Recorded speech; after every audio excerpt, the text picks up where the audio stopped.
இருந்தேன். அப்பா வந்து என்ன கார்ல கடத்திட்டு போயிட்டாங்க.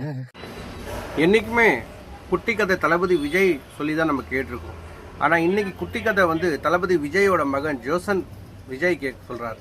அவர் என்ன குட்டி கதை சொல்றாருன்னு நீங்களே பாருங்க. அப்புறம் கொண்டதுக்கு அப்புறம் தான் என்ன விட்டாங்க. என் வீட்டுல இருந்து எப்ப வண்டி வந்துச்சோ அப்பதான் விட்டாங்க. அது எதுக்காகன்னு கேளு. நீங்க தான் அப்பா கிட்ட தான் நீங்க கேக்குறீங்க. இது நான் மறந்துட்டேன்டா. நான் ஏப்ரல் மாசம் அப்பாவோட ஷூட்டிங் பண்ணிட்டு இருக்கேன். அப்ப வந்து சொல்ல ஞாபகம் இருக்கா, நான் தான் கார்ல உங்களுக்கு கூட்டிட்டு போனேன்னு. அவரே ஞாபகப்படுத்துறேன். என்ன பேசினாலும் அப்பா மகன் பாசம் அப்படியே இருக்குது. இதுலதான் நம்ம தெரிய வருது அவர் மயன் வந்து தன் அப்பா மேல எவ்வளவு பாசமா இருக்கிறார். ஆக்சுவலி என்னன்னா, அப்பா பார்க்கணும், யாரு தளபதியை பார்க்கணும், பெரிய ஃபேன்ல. அப்போ வந்து கார்லயே தான் இருப்பாரு சார். அப்ப பார்க்க முடியாது அண்ணாவை. அப்போ பையன் ஸ்கூல்ல இருந்து ஒன்ன மாதிரி இருக்கும்போது வருவாப்புல. வரப்போ இவரை தூக்கி போய் செக்யூரிட்டி தான் போய் உட்கார வைப்பாரு. ஸோ செக்யூரிட்டி உட்கார வச்சா அந்த கேப்ல பாத்துரலாம், டின்ட் ஒட்டி இருக்கும், பார்க்க முடியாது.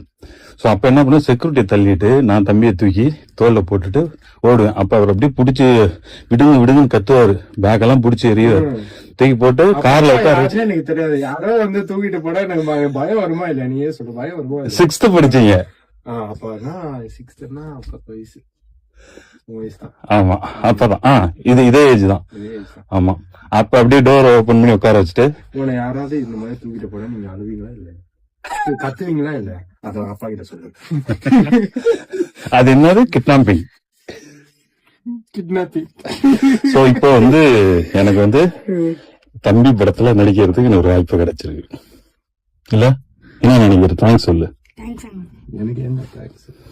நம்ம ஸ்ட்ரகிள் இருக்குல்ல. தேங்க்யூ. நான் அப்பா நிறைய தீவிரம் பாத்துருக்கேன். தேங்க்ஸ். Okay, thank you.